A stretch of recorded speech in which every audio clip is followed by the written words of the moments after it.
Hey there, welcome back to the channel. My name is Clarke, and in today's video, I'm gonna show you how to play some absolutely beautiful chords in the key of E major. Now, typically the first keys that you learn how to play in are keys like G major and C major because all of the chords in those keys are fairly easy. They're pretty much all open chords. But what a lot of beginners don't know is that the key of E major can actually be very easy as well. Now, if you know what chords are in the key of E major, you're probably thinking to yourself, well, that's not true because you have to play B major, C sharp minor, F sharp minor, G sharp minor. These are all chords that basically require you to play bar chords. However, what I'm going to show you today is a way to play all those chords, so all the chords in the key of E major or its relative minor key C sharp minor, without you having to play any bar chords whatsoever. And the way that we're going to do this is through the use of open strings. So before we get too far ahead of ourselves, let's go through a tiny little bit of theory. Now, just like any other key, the key of E major has 7 notes in it, and all 7 of those notes just come from the E major scale. So if we start on an E note and we play the major scale formula,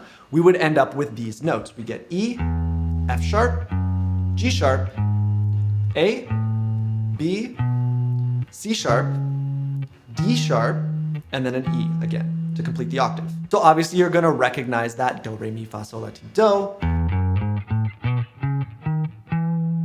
Now, every single chord that naturally occurs in the key of E major is going to be made up entirely of just those notes. So there's no other notes that are going to be incorporated, only those 7 notes. Now, I'm not going to get into the theory of exactly how chords are made, about major and minor triads and things like that. I do have other videos covering that I will make sure to link in the description. But why this little bit of theory is actually important is because we are going to be leaving some strings open. And for those strings to sound good being played open, the notes of those strings have to be inside the key of E major, right? So what that means is our high B and our high E string, and actually our low E string too, can all be played open inside of this key because B and E are both notes from inside the key of E major. Now, I'm not going to get too bogged down in the theory here, but because those notes, those open string notes, are the 1st and the 5th scale degree, it basically means that they're going to sound good over any chord in the key. And just to kind of give you one reason why that would be the case, if you imagine the pentatonic scale, well, we remove the 4th and the 7th notes from the major scale.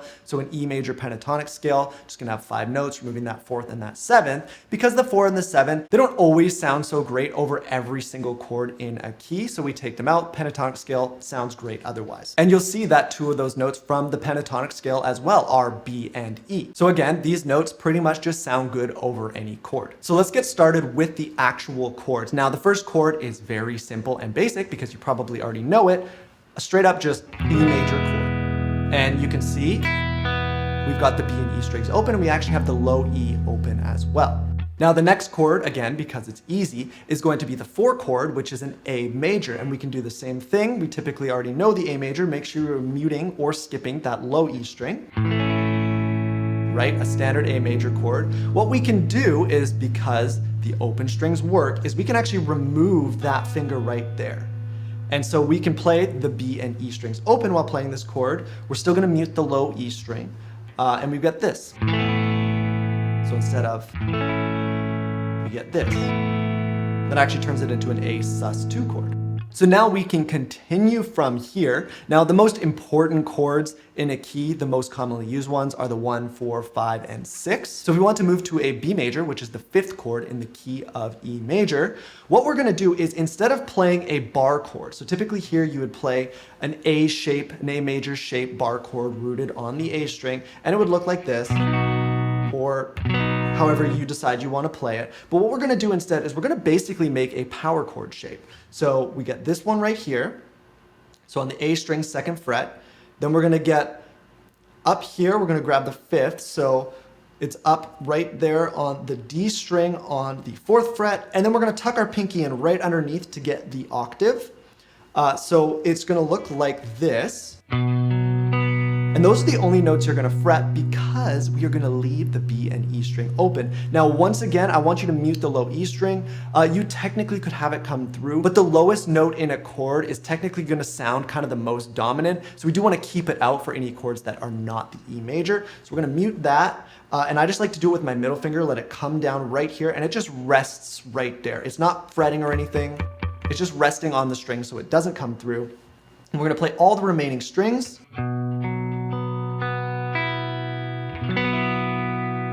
Just like that. And then the magical thing is, even though this is a major chord and our sixth chord is going to be a minor chord, we can actually keep the shape the exact same when we slide up to our sixth chord, which is a C sharp minor. Watch this. So we slide it everything exactly the same up 2 frets, right? So the C sharp note right there, rooted on that. Again, I'm muting with this string. These fingers are in the exact same position, and I'll play it. How cool does that sound, right? So what you get now is you've got your E major, 1 chord,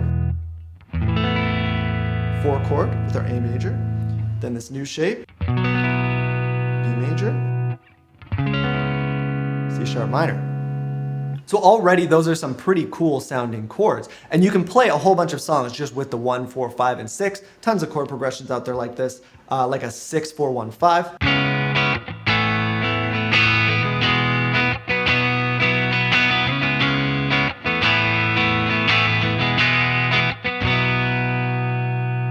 You could even do like a 4, 5, 6, 1. So you could go.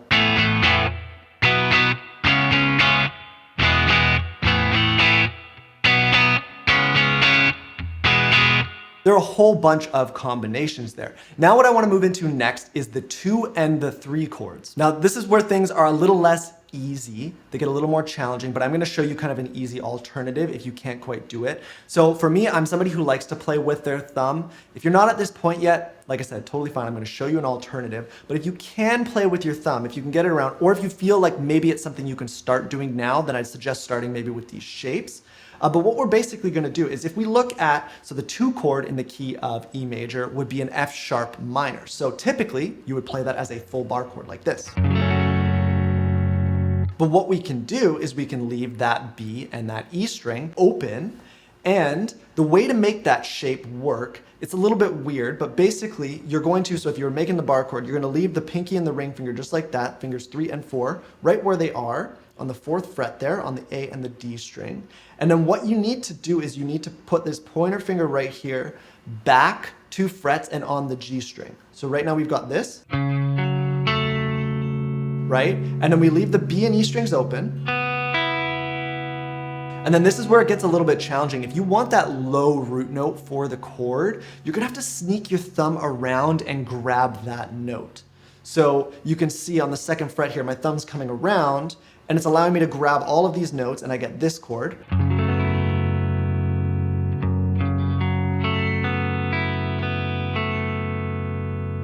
However, if you cannot get that thumb around, that is totally okay. You can actually sneak this finger back up, the same thing with the middle finger, and mute the low E string, or just dodge playing it. I always prefer to mute so that I'm not having to think so much about being accurate with my pick, and you can play the same thing, so. Right? It's not gonna sound as rich, but it's essentially the same chord. And what we're doing here is instead of the lowest note being the root of the chord, the lowest note is now gonna be the 5th of the chord. This is called an inversion, so it's a slightly different way to play the chord, but the actual notes in the chord, there are other F sharp notes in the chord, so everything is being played. And now for the G sharp minor, it's the exact same shape again, exactly the same as this F sharp minor. So instead of this, we've got this, or alternatively this, for F sharp. Now we can slide this whole thing up 2 frets. And again, it's coming from the G sharp minor bar chord shape and the exact same shape. Nothing changes. It's just up 2 frets. Sounds pretty cool, right? And again, if you cannot do the thumb thing, that is fine. It is possible to change your fingering around here, so you technically could do this. That is much harder, very uncomfortable for me. I would never do this, especially in a live scenario or performance scenario. So instead, I would just mute this. If you can't do the thumb, just mute the low E string.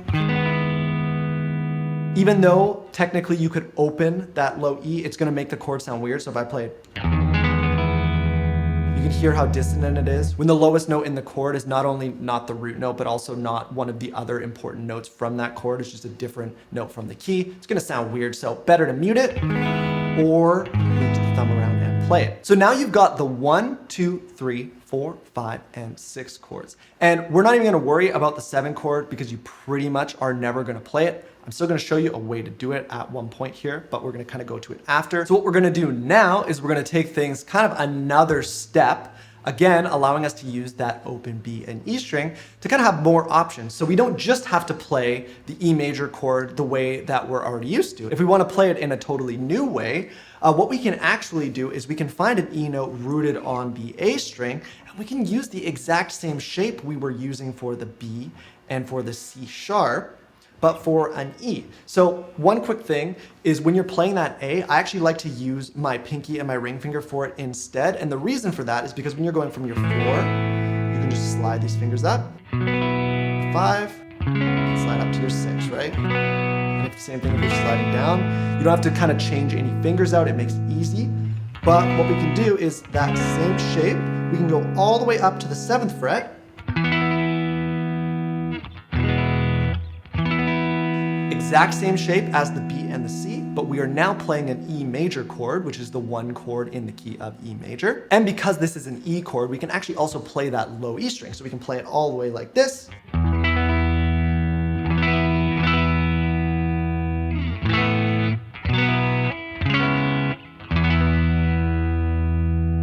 And if I played a chord progression like the one I played earlier, but using this new way of playing the E instead, you can hear it's kind of got a different flavor, but something like the 6, 4, 1, 5, we now have this.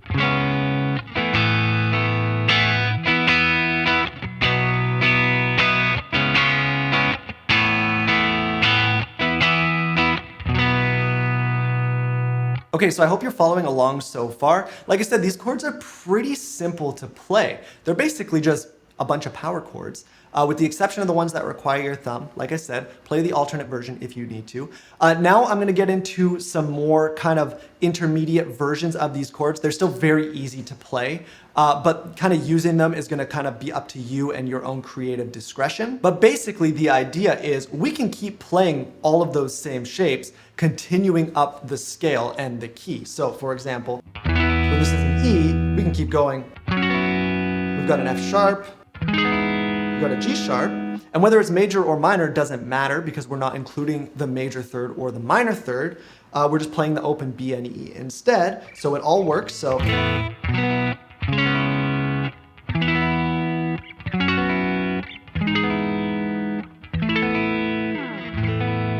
all the way up until we complete the octave, and we can technically do the same thing on the low E string as well. So a 1 chord, 2 chord, 3 chord. Now we have to, this is the first time we actually have to make an adjustment. Whether it's major or minor actually matters here because the G string is not the open B or E, so we actually have to make a choice here at least. So what I do is I basically make what is an A major bar chord shape, but I get rid of this finger so that it's all open, and then I sneak my thumb around to play the root note, so the A note. But again, if you can't do this, that is fine. You can either use your thumb to mute the low E string, which is much easier than actually fretting. You can sneak this finger up to mute or even play, right? You can use that finger and just not bar. It's gonna sound basically the same as the other A major chords. So. Now, just remember, we're calling these major or minor because that's technically how they operate in the key. These are not literally major and minor chords. We're playing like suspended versions of the chords. I'm just saying whether they're major or minor because that's what they kind of exist as naturally in the key and how they operate. And they still would sound good if another guitar player played the major version and you played that at the same time. It wouldn't really matter. They would still sound good over each other, just slightly different flavors. But we can keep going. So we've got our A major. Well, we can go to B major. Find that B note, right? 2 frets up. We keep going. Play it like this too. Or you can mute it. It still works. Again, it becomes an inversion, but it still totally works. It's still a B chord. And then we can go back to our major shape when we get to the 6th chord. So the same thing as this right here. Now I'm making that small adjustment to make it a minor chord. This is the exact same shape as our 2 and our 3 chord here, but it is way up here on the 9th fret. And again, you could mute this if you can't quite do it. And then it carries on all the way up to the E major chord. Again, we're going to skip the 7 for now. Or muting that string. So there you go. Now you've got every single chord. You can play all of it rooted on the low E string and all of it rooted on the A string. And then which one you choose is totally up to you, or which one is most accessible, right? If you're playing the E up here, well, instead of moving your hand down here for the B, it might be easier to go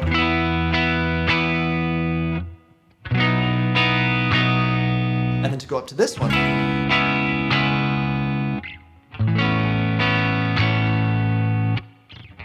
Or if you're playing this C, same chord progression, well then this one's going to be easier, right?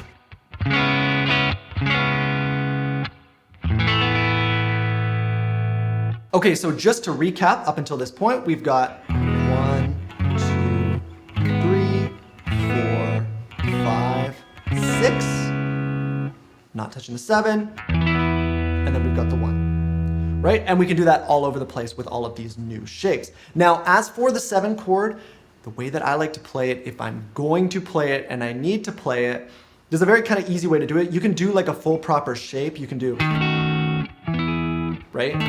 So that it goes nicely into there, because this is like a diminished chord or a minor 7 flat 5 chord. But what you can do too is you can just take that regular E major shape and you can just move the root down 1 fret so that it becomes a D sharp, but leaving these other fingers where they are. You could technically move that one down. Or you could leave this as the octave.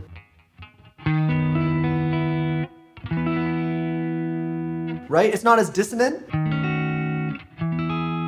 and doesn't create quite as much resolve, but it's still totally usable in the context. So if you do need to hit that 7 chord, or you want to walk from maybe the 6 chord to the 7 chord to the 1 chord, that is a very easy way to play it. Okay, now the final kind of couple shapes I want to show you are just some cool different ways to play an E major and an A major inside the key. And this is actually a chord I learned from a John Mayer song. I cannot remember which song it is off the top of my head. It's an acoustic one and it's quite an old one. But it's this version of an E major and it looks like this. So E string is going to be open, the low E string. Then we've got the 11th fret here on the A string, the 9th fret here on the D string, and then we've got the 11th fret again on the G string, and we're going to leave the B and E open. It sounds like this.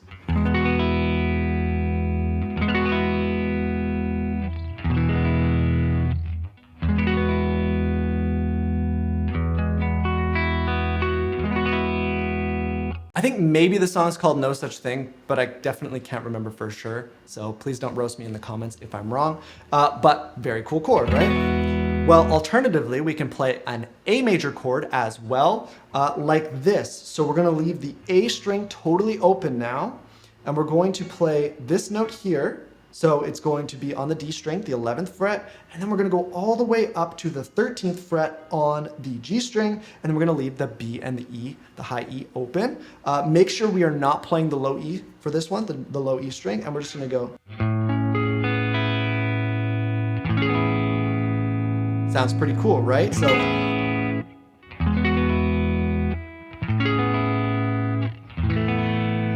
here it is technically the same chord, but just with some extra flavor as our A. Sounds pretty cool. And you can literally just start swapping in this new E or A shape whenever you want to add a little extra flavor to your chord progression. So if you're playing like the same chord progression we were playing before, right? Maybe I want to play it like this.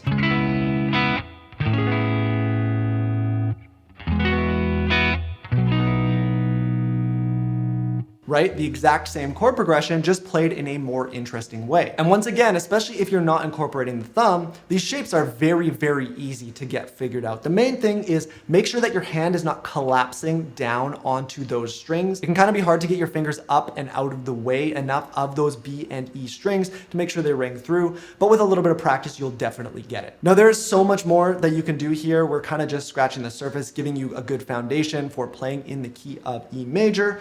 You can start playing around with different shapes using those open strings.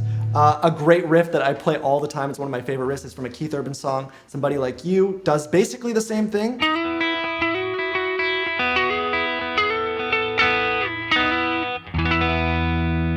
Right? It's essentially using the whole same idea that we're working on today. Like I said, the ball's kind of in your court now. If you want to experiment with some scales or some other riffs that you know in the key of E major and kind of play around with those open strings, that's totally something that you can do now. Now, the very last couple things I want to mention, one is relative minor keys. Just remember, I think I mentioned it at the top of this video, this is the exact same as the key of C sharp minor. So E major, its relative key is C sharp minor. So if you are playing a song in the key of C sharp minor, all of this stuff works the same because the chords are literally the exact same. All the shapes work, they're gonna sound just as good. And then lastly, what you can actually do with this is you can use a capo and play all of these same shapes and stuff in a totally new key. So if I grab my capo over here, and let's say I wanted to slap this on the 2nd fret. I wanted to play in the key of F sharp major, a key that is terrible to play in because it's pretty much all bar chords if you were to play it. Terrible key to play in if you want to use open strings or you're not used to bar chords. So what we can do is we can slap our capo on here, the 2nd fret. The idea would be you're going to put the capo so that the open E is the root note of your chord, right? So for example, when we're playing the key of E major, that open E string is our 1, so we're in the key of E major. Now, if I moved the capo to the 2nd fret, we go E when it's open, then we go F, then we go F sharp, right? So the 2nd note. Well, now we are in the key of F sharp, and we can play all the exact same chords, but they are now in the key of F sharp. So right here, our E major chord is now an F sharp major chord. I'm gonna play all our other chords.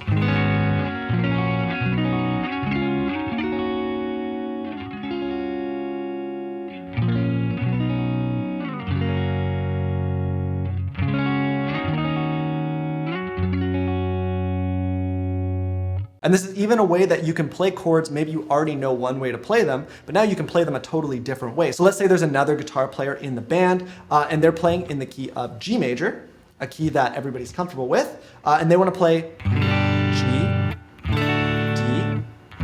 E minor, and C major. Well, what you can do is you can play in the key of G major with these shapes. All you have to do is get your capo to line up with a G note, right? So we've got our open E, then we've got F, F sharp, G. So we slap our capo right here so that our E major chord is now a G major chord in the key of G major, right? And I can play all those shapes that I've learned earlier in this lesson. They're gonna sound kind of totally different, and they totally work on top of each other, right? Because all this stuff is diatonic. So take a listen to this. I'll try and go fast between the two, but listen to this.